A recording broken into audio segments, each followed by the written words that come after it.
Посреди огромного просторного Бородинского поля стоит величественный комплекс Спасо-Бородинского монастыря, видный издалека. Этот монастырь был основан как памятник героям Отечественной войны 1812 года. Но кроме того, он стал памятником вечной и верной супружеской любви. Основала монастырь женщина, знатная, богатая, из родовитой семьи. Звали ее Маргарита Михайловна Тучкова, урожденная Нарышкина, вдова генерала Тучкова IV, погибшего в Бородинском сражении. Место гибели Александра Алексеевича Тучкова было найдено не сразу. Тело молодого генерал-майора так и не было обнаружено после битвы, хотя Маргарита Михайловна, как только французы отступили от Москвы, приехала на поле, чтобы найти мужа. Несколько дней в сопровождении монаха из соседнего монастыря она занималась поисками, но безуспешно. Генерал Петр Коновницын, сражавшийся вместе с Тучковым, написал вдове о месте, где ее мужа видели в последний раз. Это была центральная Багратионова Флеш. Маргарита Михайловна решила выкупить землю, на которой пролилась последний раз кровь генерала Тучкова, чтобы построить там церковь. Просто так взять и построить, что хочется, конечно, было нельзя. Поэтому вдова обратилась с прошением на высочайшее имя, то есть к императору, чтобы ей позволили выкупить эту землю и построить на ней храм-памятник. И ни в чем другом отрады не нахожу, как в предприятии соорудить храм на том священном для меня месте, где пал супруг мой, писала она. Александр I не просто одобрил ее идею, но и пожаловал 10 тысяч рублей на строительство. В 1818 году началось возведение мавзолея Тучкова.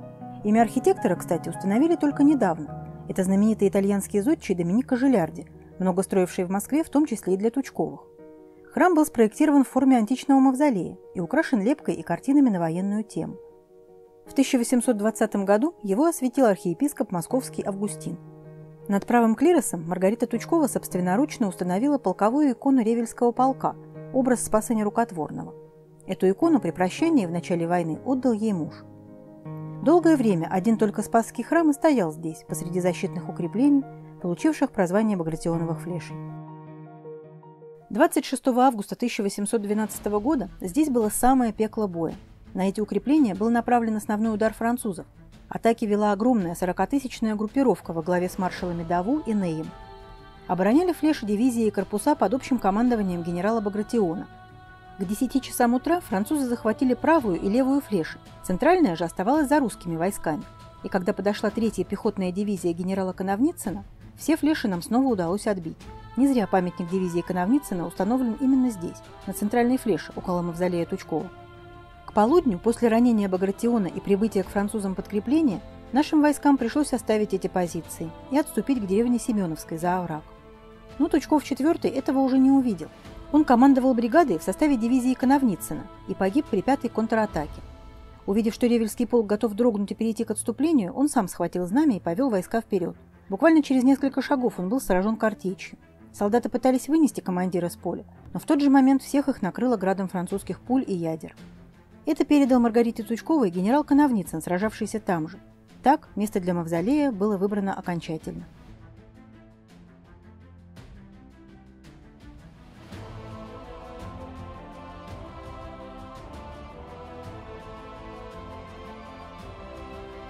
Чтобы было где остановиться, вдова устроила напротив мавзолея небольшой домик-сторожку из красной сосны. Здесь она многократно бывала вместе с маленьким сыном Николенькой. Сыну она посвящала все свое время и внимание, воспитывала его в Тульском имении, удалившись от светской жизни. Но возлагаемым на сына надеждам не суждено было сбыться. В возрасте 15 лет мальчик скончался на руках у матери от скарлатины. Похоронив сына в склепе Спасского храма, Маргарита Михайловна окончательно переселяется в свою сторожку на Бородинском поле. По окрестностям разносится слава о доброй барыне Бородинской отшельнице, которая помогает несчастным женщинам.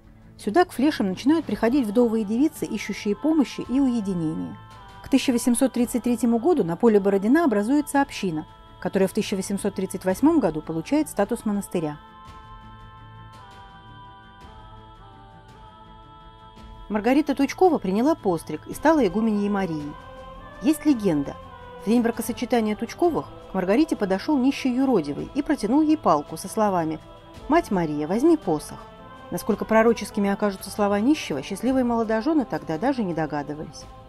В середине XIX века в монастыре началось большое строительство. Начало ему положила сама матушка Мария. Возведение главного храма Владимирской иконы Божией Матери было заказано известному московскому архитектору Михаилу Быковскому. Имя для собора было выбрано не случайно. Битва на Бородинском поле произошла именно в день празднования Владимирской иконы. Средства на постройку жертвовали офицеры и солдаты русской армии, участники Бородинской битвы и их потомки.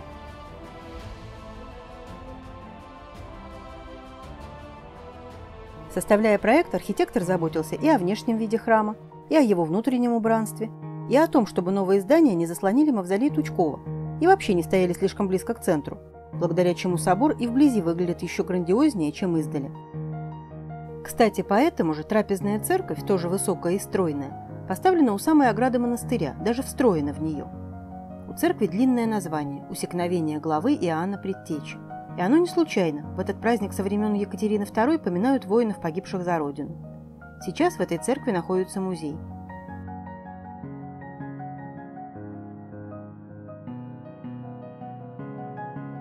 Матушка Мария умерла в 1852 году и была погребена в мавзолее рядом с сыном. По настоянию митрополита Филарета ее сторожка сохранялась как музей.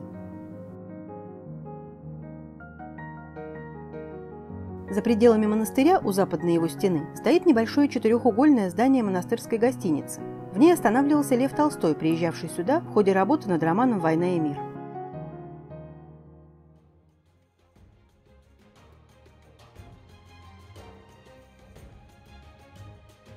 В советское время монастырь постигла участь множества обителей. Он был закрыт, разорен, здания заняли под МТС, общежитие, многое разграбили и разрушили.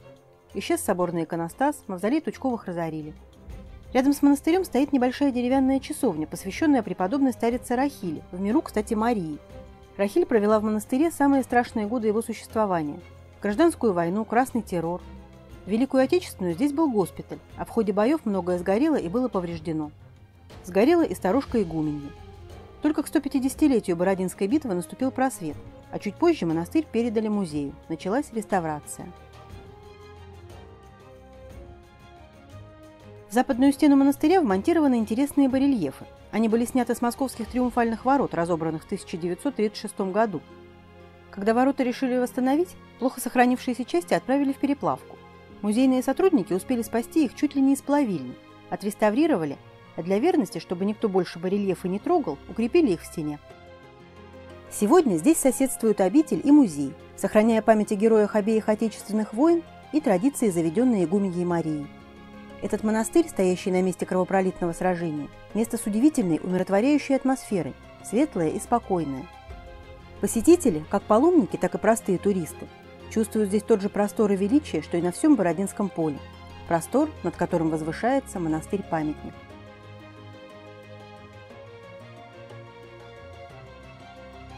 В каждом выпуске мы рассказываем о необычном и самом интересном. Подписывайтесь на канал, смотрите и путешествуйте.